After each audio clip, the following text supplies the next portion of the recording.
ಅಲ್ಲಿ ಸೈಟ್ ನೋಡ್ಕೊಂಬಂದ್ವಲ್ಲ ದೊಡ್ಡದಾಗಿದೆ, ಅದನ್ನು ತಗೊಳ್ರಿ, ಏನಾದರೂ ಮಾಡಿ ಸಾಲ ಮಾಡಿ. ತಗೋಬೇಕು. ಅದೇ ಅಮ್ಮಂದು ಸ್ವಲ್ಪ ಒಂದು ಚೈನ್ ಮಾಡಿಸ್ಕೊಟ್ಟಿದ್ದೆ, ಅದನ್ನು ಅಡ ಇಕ್ಬಿಟ್ಟು ನನ್ನ ಹತ್ರ ಸ್ವಲ್ಪ ದುಡ್ಡು ಹಾಕಿ ತಗೋಬೇಕು. ನಿಮ್ಮ ಚಿಕ್ಕಪ್ಪನ ಬೇರೆ ಕೊಡಬೇಕಾಗಿತ್ತು ಫ್ಯಾಕ್ಟ್ರಿದು.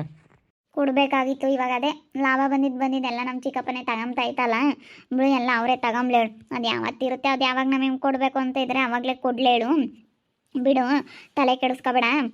ಇವಾಗ ನಮ್ಮ ಚಿಕ್ಕಪ್ಪರದ್ದು ಬೇರೆ ಅವ್ರದ್ದು ಬೇರೆ ಸಮಸ್ಯೆ ಆಗ್ಬಿಟ್ಟೈತೆ ಅಂತ ಅಲ್ಲದ ಅಪ್ಪರದು. ಕೋಮ್ಲಜ್ಜಿ ಬೇರೆ ಅದು ಎಲ್ಲನ ದಾರಿಗೆಲ್ಲನ ಅಡೆತಡೆ ಮಾಡೈತಂತೆ, ಹೋಗಕ್ಕೆ ಬಿಡಲ್ಲ ಅಂತ. ಅವ್ರದ್ದೇ ತುಂಬ ರಿಸ್ಕ್ ಆಗ್ಬಿಟ್ಟೈತಿ. ನಾವು ಸೈಡ್ ತಗೊಂಡು ಮನೆ ಕಟ್ಟಬೇಕು ಅಂತ ತುಂಬ ಆಸೆಗಿದ್ದೀವಿ. ಬೇಗ ಆಸೆ ಈಡೇರಿದ್ರೆ ಸಾಕಪ್ಪ ಅಂತ ಅನ್ನಿಸ್ತಾ ಐತೆ ನನಗಂತೂ. ನಾವು ಬೇಗನ ಚೆನ್ನಾಗಿ ಮನೆ ಕಟ್ಟಬೇಕು, ಚೆನ್ನಾಗಿ ಮನೆ ಕಟ್ಟಿ ನಾವು ಸಂತೋಷವಾಗಿರಬೇಕು. ಹೆಂಗೋ ನಿಮ್ಮ ಅಕ್ಕರು ಚೆನ್ನಾಗಿದ್ದಾರೆ ಅತ್ಲಾಗೆ. ಹೆಂಗೋ ಚೆನ್ನಾಗಿದ್ದಾರಂತಮ್ಮ. ಅದೇ ಒಂಥರ ನನಗೆ ನೆಮ್ಮದಿ.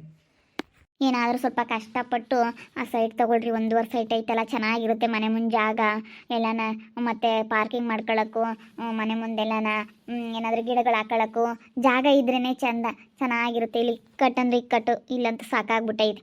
ಏನಾದರೂ ಮಾಡಿ ತಗೊಳ್ರಿ. ಸರಿ ಆಯ್ತು, ಹೇಳಿ ತಗೊಂಬನ. ಅದು ಎಷ್ಟು ಹೇಳ್ತಾರೆ ಕೇಳಿ ಮಾತಾಡೋಣ.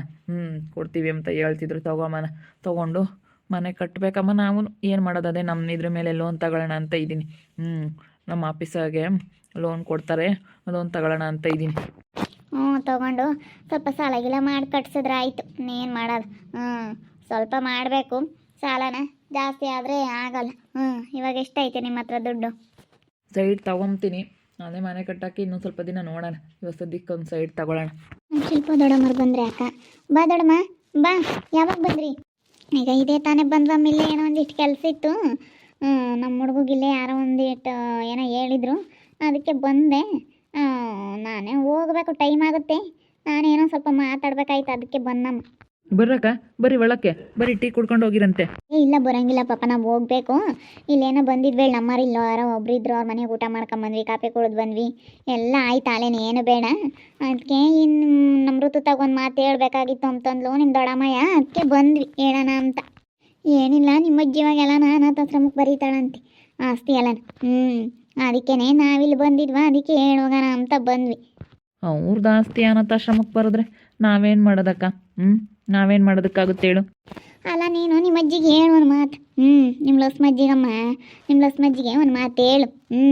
ಒಂದು ಮಾತು ಹೇಳಿ, ಅಜ್ಜಿ ಅವರಿಗೆ ಹಾಕಬೇಡ, ಯಾಕೆ ಅವ್ರಿಗೆ ಯಾಕೆ ಮೋಸ ಮಾಡ್ತೀಯಾ, ಕೊಡಬೇಡ, ಅನಾಥಾಶ್ರಮಕ್ಕೆ ಯಾಕೆ ಕೊಡ್ತೀಯಾ, ಶಿಲ್ಪ ದೊಡ್ಡಮ್ಮನಿಗೆ ಕೊಡು ಅಂತ ಹೇಳು. ನಿನ್ನ ಋತು ಹೆಂಗೆ ಸಾಕಿ ಬೆಳೆಸಿದ್ದೀನಿ ಗೊತ್ತಾ ನಿನ್ನ. ನಾನು ಯಾವಾಗಲೂ ನಮ್ಮ ಮನೆಗೆ ಕರ್ಕೊಂಡು ಹೋಗ್ತಿದ್ದೆ. ನೀನು ಸಣ್ಣಳಿದ್ದಾಗ ನಮ್ಮ ಮನೆಗೆ ಎಲ್ಲೋಡೋ ಚಿತ್ರಾನ್ನ ಮಾಡಿರೋ ಅಲ್ಲಿ ತಿಂತಿದ್ದೆ, ಒಂದು ಪುಳಿಯೋಗರೆ ಮಾಡಿರೋ ಅಲ್ಲಿ ತಿಂತಿದ್ದೆ, ಒಂದು ಪಡ್ಡು ಮಾಡಿರೋ ಅಲ್ಲೇ ತಿಂತಿದ್ದೆ, ಒಂದು ಚಪಾತಿ ಮಾಡಿರೋ ಅಲ್ಲೇ ತಿಂತಿದ್ದೆ. ನನ್ನನ್ನು ಯಾವಾಗಲೂ ಕರ್ಕೊಂಡು ಹೋಗ್ತಿದ್ದೆ. ನನಗೆ 2 ಗಂಡು ಹುಡುಗರಲ್ಲ, ನನಗೆ ಹೆಣ್ಣು ಹುಡುಗರು ಇಲ್ಲ ಅಂತ ಬೋಲ್ ಆಸೆ ಮಾಡ್ತಿದ್ದೆ. ಕರ್ಕೊಂಡೋಗಿ ಜೊಟ್ಟು ಹಾಕ್ತಿದ್ದೆ, ಎಲ್ಲ ಮಾಡ್ತಿದ್ದೆ. ಜುಟ್ಟು ಹಾಕಕ್ಕೆ ಕೂದಲೇ ಇರಲಿಲ್ವಲ್ಲ. ಸಣ್ಣ ಹುಡುಗಿಗೆ ಇಷ್ಟು ಬಂದ್ರವಲ್ಲ, ಅವನ್ನೇ ಹಾಕ್ತಿದ್ದೆ. ಅದ್ರಾಗೆ ಹೂವು ಮುಡ್ಸೋದು ಎಲ್ಲ ನಮ್ಮನೆಯಾಗಪ್ಪ. ಇವಳು ಯಾವಾಗಲೂ ಆಡಿ ಬೆಳೆದಿರೋದೆಲ್ಲ ನಮ್ಮನೆಯಾಗೇನೆ. ಅದಕ್ಕೇನೆ ನಾನು ನಿನ್ನ ಸಾಕಿತ್ಕನ ಹೇಳು ನಿಮ್ಮ ಅಜ್ಜಿಗೆ. ನಾನು ಹೇಳೋಕ್ಕಾಗಲ್ಲ ಕಂಡುಡಮ್ಮ, ನಾನು ಅದು ಹೆಂಗೆ ಹೇಳೋಕ್ಕಾಗುತ್ತೆ ಹೇಳು? ಹೇಳಿದ್ರೆ ನಿನ್ಗೆ ಹಾಕ್ಬೇಕಮ್ಮ ಸುಮ್ಮನಿರು ಅಂತಾರೆ. ನಾನು ಏನು ಹೇಳೋಕ್ಕಾಗಲ್ಲ. ಅವ್ರು ಬೇಜಾರಾಗ್ತಾರೆ ನಾನು ಹೇಳಿರಿ. ಬಾ, ಇವಳಿಗೆ ಇನ್ನೇನು ಹೇಳೋದು, ಇವಳು ಅವಳೇನೇ ರಮ್ಮೇನೂ ಹಿಂಗೆ ಅಂತಿದ್ದು. ಬಾರಿ ಹೋಗೋಣ. ಅದಕ್ಕೆ ಮತ್ತೆ ಯಾರ ಮಕ್ಕಳನ್ನು ಎಷ್ಟನ್ನ ಸಾಕಬಾರ್ದು ಅಂಬೋದು. ದೊಡ್ಡಮ್ಮ, ನಾವೆಷ್ಟು ಸಾಕಿದ್ವಿ ಗೊತ್ತೇ? ಇವಳನ್ನ ನೋಡು, ಸಾಕಿತ್ಕೊನು ಇವತ್ತೊಂದು ಮಾತು ಹೇಳಲ್ಲ ಅಂತಾಳಲ್ಲ, ಅದಕ್ಕೆ ಮತ್ತೆ ಯಾರನ್ನೂ ಸಾಕಬಾರ್ದು ಅಂಬೋದು. ಏನಯ್ಯ ಒಂದು ಮಾತು ಹೇಳಿದ್ರೆ ಹಿಂಗೆ ಕಳ್ಕೊಂತೀರಿ ನೀನು ನಿಮ್ಮಮ್ಮ ಇಬ್ಬರಣ ಹಂಗೆ ಅಂತಿರಲ್ಲ ತಯಾರ. ನಾನು ನಿನ್ನ ಹೆಂಗೆ ಸಾಕಿದ್ನಿ ಎಂಬುದು ನನಗೆ ಗೊತ್ತು. ತಿಂಬದು ನಾನು ಯಾತು ಒಂದಿಟ್ಟು ಕಮ್ಮಿ ಮಾಡಲಿಲ್ಲ ಗೊತ್ತೇ ನಿನಗೆ. ಅಕ್ಕ, ಸುಮ್ಮನೆ ಹೋಗ್ತೀರಾ? ಬಂದಿದ್ದೀರಾ, ಒಳಗಡೆ ಕೂತ್ಕೊಂಡು ಮಾತಾಡಬೇಕು. ಅದು ಬಿಟ್ಬಿಟ್ಟು ಬೀದಿಲೇ ಮಾತಾಡ್ತೀರಿ, ನಾವು ಒಳಕ್ಕೆ ಬರೋಲ್ಲ ಅಂತೀರ. ಇಷ್ಟು ಆತ್ರದಾಗ ಬಂದು ಇಂಥ ಮಾತೆಲ್ಲ ಆಡ್ಕೊಂಡು ಏನಿಲ್ಲಿ, ಸುಮ್ಮನೆ ಒಳಗೆ ಬಂದು ಮಾತಾಡ್ರಿ. ಅದೇನಿದ್ರು ಆದಿಲ್ ಬೀದಿಲಿ ನಿಂತ್ಕೊಂಡು ಸುಮ್ಮನೆ ಏನು ಮಾತಾಡ್ತೀರಾ? ಉಂಡಿದ್ದು ತಿಂದಿದ್ದೆಲ್ಲ ಮಾತಾಡ್ತೀರಾ? ಅಯ್ಯೋ, ಕರ್ಕೊಂಡು ಹೋಗಿರ್ಬೋದು. ಚಿಕ್ಕ ಮಕ್ಳು ಅಂದರೆ ಎಂಥವ್ರಿಗೂ ಆಸೆ, ಕರ್ಕೊಂಡು ಹೋಗ್ತಾರೆ, ಮುದ್ದಾಡ್ತಾರೆ, ಸಾಕ್ತಾರೆ, ಬೆಳೆಸ್ತಾರೆ. ಅದನ್ನು ಹೇಳೋದಕ್ಕೆ ಬಂದಿದ್ರಲ್ಲಿ ನಿಮ್ಗೇನು ಅನ್ಸೋದಿಲ್ವಾ? ಮತ್ತು ಸಾಕಿ ಬೆಳೆಸಿದ್ಲು ಕಣೋ ಇವಳು. ಯಾವಾಗಲೂ ಇವಳು ಮನೆಯಾಗೆ ಇರ್ತಿದ್ದು, ನಮ್ಮ ಶಿಲ್ಪನ ಮನೆಯಾಗೇನೆ. 24 ಗಂಟೆ ಅಲ್ಲೇ ಇರ್ತಿದ್ದು. ಅದಕ್ಕೆ ನಾನು ಸಾಕಿ ಬೆಳೆಸಿದ್ದೀನಿ ಅಂತ ಹೇಳ್ತಾಳೆ. ಅಯ್ಯೋ, ಸಾಕಿ ಬೆಳೆಸಿರೋರು ನಾವು ಸಾಕಿ ಬೆಳೆಸಿದ್ದೀವಿ ಅಂತ ಹೇಳ್ತಾರೆ. ಇಲ್ಲ ದೊಡ್ಡಮ್ಮ, ನಾನು ಹೇಳ್ತಾ ಇದ್ದೀನಿ ನೋಡು, ನಾನು ಹೇಳೋದಕ್ಕಾಗೋದಿಲ್ಲ. ನೀವು ಊಟ ಮಾಡಿರೋದು, ತಿಂದಿರೋದು, ಉಂಡಿರೋದು ಅದೆಲ್ಲ ಹೇಳ್ಬೋದು. ಆದರೆ ನನಗೆ ಅವಾಗ ಗೊತ್ತಿಲ್ಲದಲ್ಲೇ ಊಟ ಮಾಡಿದ್ದೀನಿ. ನಾವು ಚಿಕ್ಕವಳಿದ್ದಾಗ ಗೊತ್ತಾಗಿಲ್ಲ, ಊಟ ಮಾಡಿದ್ದೀನಿ, ನೀವು ಕೊಟ್ಟಿರೋದು ತಿಂದಿದ್ದೀನಿ, ಅದನ್ನೇ ಹೇಳ್ತಾ ಇದ್ರೆ ನಾನೇನು ಮಾಡೋಕ್ಕಾಗಲ್ಲ. ಬಾರೆ ಏಳಲ್ಲ, ಯಾರು ತಿಂದು ಉಂಡು ಹೋದಾರೆ ಯಾರು ನೆನೆಸ್ಕೊಂಬಲ್ಲ. ಅದೇನು ಒಳಗಾದ್ರೂ ಕೂತ್ಕೊಂಡು ಮಾತಾಡ್ತೀರಾ? ಇಲ್ಲ ನಾವು ಹೋಗ್ಬೇಕು, ಇಲ್ಲ ನಾವು ಹೋಗ್ಬೇಕು ಅಂತ ಇಲ್ಲೇ ನಿಂತ್ಕೊಂಡಿದ್ದೀರಾ, ಮಾತಾಡ್ತೀರಾ? ತಿಂದ್ರದ್ದು ಉಂಡ್ರದ್ದು ಎಲ್ಲ ಹೇಳ್ತಿರಲ್ಲ ನಿಮಗೆ. ಅದು ಚಿಕ್ಕ ಹುಡುಗಿಗಳದ್ದು ಅವಳ್ದು. ಕರ್ಕೊಂಡು ಹೋಗಿದ್ದೆ, ಸಾಕಿದ್ದೆ. ನಿಮ್ಮನ್ನು ಕರ್ಕೊಂಡು ಹೋಗ್ರಿ ಅಂದವ್ರು ಯಾರು? ಸಾಕ್ರಿ ಅಂದವ್ರು ಯಾರು? ಕೊಡ್ರಿ ಅಂದವ್ರು ಯಾರು? ಮಕ್ಕಳು ಇಷ್ಟ ಕರ್ಕೊಂಡು ಹೋಗಿದ್ದೀರಾ, ಸಾಕಿದ್ದೀರಾ, ಬೆಳೆಸಿದ್ದೀರಾ. ನಿಮ್ಮ ಪ್ರೀತಿ ಕರ್ಕೊಂಡು ಹೋಗಿದ್ದೀರಾ, ಕರ್ಕೊಂಡು ಹೋಗಿರೋದು ಅದನ್ನು ಮಾತಾಡ್ತಿರಲ್ಲಕ್ಕ ನೀವು. ಅಯ್ಯೋ ಬಿಡಪ್ಪ, ಹೇಳ್ದಿದ್ರೊಟ್ಟೆ ಏನು ಹೋಗ್ತೀವಿ.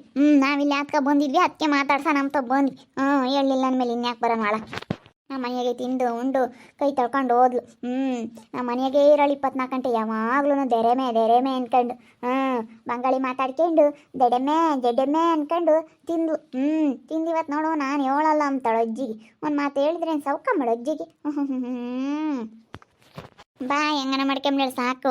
ಹುಡುಗರು ಬಂದವಲ್ಲ, ನಮ್ಗೇನು ಯೋಚನೆ ಮಾಡೋ ಅಂಥದ್ದೇನಿಲ್ಲ. ನಾನು ಹೇಳ್ದೆ ಬೇಡ ಅಂತೇಳಿ ಸುಮ್ಮನೆ ಬಂದಿರೋ ಕೆಲಸ ನಾವು ಮುಗಿಸ್ಕೊಂಡು ಹೋಗ್ಬೇಕು. ಬಾ. ನಾಚಿಕೆ ಇಲ್ಲ, ನಾಚಿಕೆ ಇಲ್ದಂಗೆ ಮಾತಾಡ್ತಾರಲ್ಲ ಇವರು. ನನಗೆ ಯಾರಪ್ಪ ಹಿಂಗೆ ಬಂದರು ಮಂಗತ್ತಲ್ಲ, ಒಳಕಾದ್ರೂ ಬಂದು ಕುತ್ಕೊಂಡು ಮಾತಾಡ್ದಂಗಲ್ಲ ನೋಡು ಪ್ರವೀಣ ಇವರು. ಅಯ್ಯೋ ದೇವ್ರಿ, ಬಂದು ಅದಿಲ್ ನಿಂತ್ಕೊಂಡು ಹೆಂಗೆ ಮಾತಾಡ್ತಾರೆ. ಯಾರಿವರು? ನಮ್ಮ ದೊಡ್ಡಮ್ಮ ಇವರು. ಅದೇ ನಮ್ಮ ಮಗ ಅಮ್ಮ ಐತಲ್ಲ, ಅವ್ರ ಅಕ್ಕ, ಅದೇ ಈ ಹೆಂಡತಿ ಮಗಳು ಅಂತ ಹೇಳಿದ್ವಲ್ಲ ನಾವು, ಅವ್ರು ಇವರು. ನಮ್ಮ ತಾತ ಐತಲ್ಲ, ನಮ್ಮ ಸೀನಪ್ಪ ತಾತ, ಇನ್ನೊಂದು ಮದುವೆ ಆಗಿತ್ತಂತೆ, ಫಸ್ಟ್ನೇ ಹೆಂಡತಿ ಮಗಳಿವರು. ಅದನ್ನು ಇವಾಗ ಬಂದು ನನ್ನ ಸಣ್ಣ ಹುಡುಗಿ ಇದ್ದಾಗ ಎತ್ಕೊಂಡು ಹೋಗಿ ಸಾಕಿ ಬೆಳೆಸಿದ್ರಂತೆ. ಅದನ್ನೆಲ್ಲ ಹೇಳ್ತಾ ಇದ್ದಾರೆ. ಉಂಬಾಕಿಕ್ಕಿದ್ದೆ ನಾನು ಕರ್ಕೊಂಡೋಗಿ ನಿನಗೆ ಅಂತ. ನಮಗೇನು ಗೊತ್ತಕ್ಕ, ಅದನ್ನೆಲ್ಲ ಹೇಳಿದ್ರೆ ಇವಾಗ ನಾವು ಹೇಳೋಕ್ಕಾಗುತ್ತಾ? ಕೋಟಿಂದ ಏನೇನೋ ಹಾಕಿದ್ರು ಆಸ್ತಿ ವಿಚಾರವಾಗಿ. ಇವಾಗ ಅದನ್ನೆಲ್ಲ ನಾವು ಕೊಡೋದಿಲ್ಲ, ನಾವು ಅನಾಥಾಶ್ರಮಕ್ಕೆ ಬರೀತೀವಿ ಅಂತ ಹೇಳಿ ಇವಾಗೆಲ್ಲ ಬರ್ದವ್ರಂತೆ. ಅದಕ್ಕೇನೆ ಅದ್ರ ಮೇಲೆ ಸಿಟ್ಟ ನಮ್ಮ ಮೇಲೆ ಹಾಕ್ತಾ ಇದ್ದಾರೆ. ಇಲ್ಲಿ ಬಂದು ಒಳತನ ಬಂದು ಕುತ್ಕೊಂಡು ಮಾತಾಡ್ದಂಗೆಲ್ಲ ಏನಿಲ್ಲ. ಅವ್ರು ನೋಡು ಇಲ್ಲೇ ಕೂತ್ಕೊಂಡು ಹೆಂಗೆ ಮಾತಾಡ್ಕೊಂಡು, ಅಯ್ಯೋ ಅಲ್ಲ ಹೊರಗೆ ನಿಂತ್ಕೊಂಡು ಮಾತಾಡ್ತಾರೆ. ಹಂಗಂದ್ರೆ ಎಷ್ಟು ದೌಲತ್ತು. ನೋಡಕ್ಕ, ಸಣ್ಣ ಹುಡುಗ ಉಂಡ್ರೋದು ತಿಂದಿರೋದು, ಮಕ್ಳಂದ್ರೆ ಎಂಥವ್ರಿಗೂ ಇಷ್ಟ, ಕರ್ಕೊಂಡು ಹೋಗ್ತಾರೆ, ಕೊಡ್ತಾರೆ. ಸಣ್ಣ ಮಕ್ಳಿದ್ದಾಗ ಅದನ್ನೆಲ್ಲ ಹೇಳ್ತಾರಲ್ಲ. ಇವ್ರೆಂಥವ್ರು, ಇವ್ರ ಮನುಷ್ಯರ. ಹಂಗೆ ಪ್ರವೀಣ್, ಒಬ್ಬೊಬ್ರು ಅಂತಾರೆಲ್ಲ ಮಾತಾಡೋರು ಇರ್ತಾರೆ. ನೋಡಿ ಹೆಂಗೆ ಮಾತಾಡುತ್ತಾ ಅಮ್ಮ. ಬಿಡು, ತಲೆ ಕೆಡಿಸ್ಕೊಬೇಡ್ರಿ. ಹೋಗ್ಲಿ, ನೀವು ಯಾಕೆ ಟೆನ್ಷನ್ ತಗೊಂತೀರ? ಅಲ್ಲ, ನಾವೇನು ಅವ್ರನ್ನ ಕರೆದಿಲ್ಲ, ಏನಿಲ್ಲ. ಇಲ್ಲೇನೋ ಕೆಲ್ಸದ ಬಂದಿದ್ರಂತೆ. ಅಲ್ಲ, ಬಂದವರು ಬಂದು ಒಳಗಾದ್ರೂ ಬರಲಿಲ್ಲ, ಬಂದು ಆದಿಲ್ ನಿಂತ್ಕೊಂಡು ಹೆಂಗೆ ಮಾತಾಡೋದ್ರಲ್ಲ ಅನ್ನೋದು ಸಿಟ್ಟು ಬರ್ತೈತೆ. ಅಲ್ಲ, ಸಣ್ಣ ಹುಡುಗಿಯಂಗೆ ನನಗೇನು ಗೊತ್ತಿತ್ತು, ಅವಾಗ ಕರ್ಕೊಂಡು ಹೋಗಿದ್ದು, ಅವ್ರು ಕೊಟ್ಟಿರೋದು ಎಲ್ಲನ ಅದನ್ನೆಲ್ಲ ಹೇಳ್ತಾರೆ. ಅಯ್ಯೋ, ಹೆಂಗೆ ಹೇಳ್ಬೇಕು ಅನ್ನೋದು ಅವ್ರಿಗೆ ಮನ್ಸಾದ್ರೆ ಹೇಗೆ ಬರುತ್ತಪ್ಪ ಹಿಂಗೆ ಮಾತಾಡೋದಕ್ಕೆ. ಅಯ್ಯೋ, ನಾನು ಸಣ್ಣ ಹುಡುಗಿಗೆ ಎಷ್ಟು ಊಟ ಮಾಡಿದ್ದೀನೋ, ಎಷ್ಟು ತಿಂದಿದ್ದೀನೋ ಅದನ್ನೇ ಹೇಳ್ತಾ ಇದ್ದಾರೆ. ಸಣ್ಣ ಮಕ್ಳು ಎಷ್ಟು ತಿನ್ಬೋದು. ನನಗೆ ಅದಕ್ಕೆ ಸಿಟ್ಟು ಬಂತಪ್ಪ, ಅಯ್ಯಮ್ಮ ಏನು ಹಂಗೆ ಮಾತಾಡಿದ್ಲು ಅಂತ. ಹೇಳತ್ಲಾಗ ಬೇಜಾರು. ಬಿಡು, ಬೇಜಾರು ಮಾಡ್ಕೊಬೇಡ. ಏನಾದರೂ ಮಾಡ್ಕೊಂಡು ಹೋಗ್ಲೇಳು, ನೀವು ತಲೆ ಕೆಡಿಸ್ಕೊಬೇಡ್ರಿ ಅಷ್ಟೇ. ಹಂಗೆ ಬಂದಾರ ಹಂಗೆ ದಾರಿಲಿ ಮಾತಾಡ್ಕೊಂಡು ಹೋಗ್ಲೇಳು, ಸುಮ್ಮನೆ ತಲೆ ಕೆಡಿಸ್ಕೊಬೇಡ್ರಿ. ಅಲ್ಲ, ಬೈಕೊಂಡು ಹೋದ್ರೆ ಯಾರನ್ನ ದಾರಿ ಉದ್ದಕ್ಕೂ ಯಾರಾದ್ರೂ ಏನು ಅನ್ಕೊಂತಾರೆ. ಮೊದಲೇ ನಮ್ಮ ಕೆರೆಗೆ ಹೆಂಗಸ್ರು ನಮ್ಮನ್ನು ಕಂಡ್ರೆ ಆಗಲ್ಲ. ಈ ಅಮ್ಮನೆ ಮಗ್ಳುಗಳೇ ಸರಿ, ಮಗ್ಳುಗಳು ಸಾಕು, ನಮ್ಮನ್ನು ಆಡ್ಕೊಂಬಕ್ಕೆ ಎಷ್ಟು ಆಡ್ಕೊಂತಾಳ ಅಯ್ಯಮ್ಮ. ಬೋಲು ಉಳ್ಳೋಳಲ್ಲ, ಯಾಕೆ ಬೇಕು? ಅಯ್ಯಮ್ಮಂತೂ ಸುಮ್ಮನೆ ಜಗಳ ಮಾಡುತ್ತೆ. ಅಯ್ಯೋ ಬೇಡ, ನನಗಂತೂ ಸಾಕಾಗುತ್ತೆ. ನಾನು ಕಸ ಹೊಡೆದ್ರೆ ಕಸ ಇಲ್ಲಿಗೆ ಬಂತು ಅಲ್ಲಿಗೆ ಬಂತು ಅಂತ. ಯಪ್ಪ ಬೇಡಪ್ಪ ಬೇಡ. ಅವಳ್ದು ಯಾವಾಗಲೂ ಇದ್ದಿದ್ದೆ ಅವಳು ಹಂಗೇನೆ. ಕಸ ಅಲ್ಲಿಗೆ ಹಾಕಿರಿ ಇಲ್ಲಿಗೆ ಹಾಕಿದ್ರು ಅಂತ ಅಯ್ಯಮ್ಮಂದು ಯಾವಾಗಲೂ ಇದ್ದಿದ್ದೆ. ಬಿಡು, ತಲೆ ಕೆಡಿಸ್ಕೊಬೇಡ. ನೋಡಿದ್ರಲ್ಲ ವೀಕ್ಷಕರೇ, ನಮ್ಮ ದೊಡ್ಡಮ್ಮ ಬಂದುಬಿಟ್ಟು ತಿಂದಿರೋದು ಉಂಡಿರೋದು, ನೀನು ಅವಾಗ ನಮ್ಮ ಮನೇಲಿ ಚಿಕ್ಕ ಹುಡುಗಿದ್ದಾಗ ಉಂಡೋಗಿದ್ದೆ ತಿಂದೋಗಿದ್ದೆ ಅಂತ ಎಲ್ಲ ಹೇಳ್ತಾ ಇತ್ತು. ನೋಡ್ರಿ ಹೆಂಗೆ ಹೇಳುತ್ತೆ ಅಂತ. ನೋಡ್ತಾ ಇರಿ, ನಾನು ಆಗ್ಬೋದು ಅಂತ ಮುಂದಿನ ಭಾಗದಲ್ಲಿ ನೋಡ್ತಾ ಇರ್ರಿ. ಹಾಗೆ ವಿಡಿಯೋ ಬಗ್ಗೆ ನಿಮ್ಮ ಅಭಿಪ್ರಾಯನ ಕಮೆಂಟ್ ಮಾಡಿರಿ. ಹಾಗೆ ವಿಡಿಯೋ ಇಷ್ಟ ಆಗಿದ್ರೆ ಲೈಕ್ ಮಾಡಿರಿ, ಶೇರ್ ಮಾಡಿ. ಇನ್ನು ನಮ್ಮ ಚಾನಲ್ನ ಯಾರೇ ಸಬ್ಸ್ಕ್ರೈಬ್ ಮಾಡ್ಕೊಂಡಿಲ್ಲ, ತಪ್ಪದೆ ಕೂಡಲೇ ಸಬ್ಸ್ಕ್ರೈಬ್ ಮಾಡ್ಕೊಳ್ಳಿ. ಓಕೆ ವೀಕ್ಷಕರೇ, ಧನ್ಯವಾದಗಳು.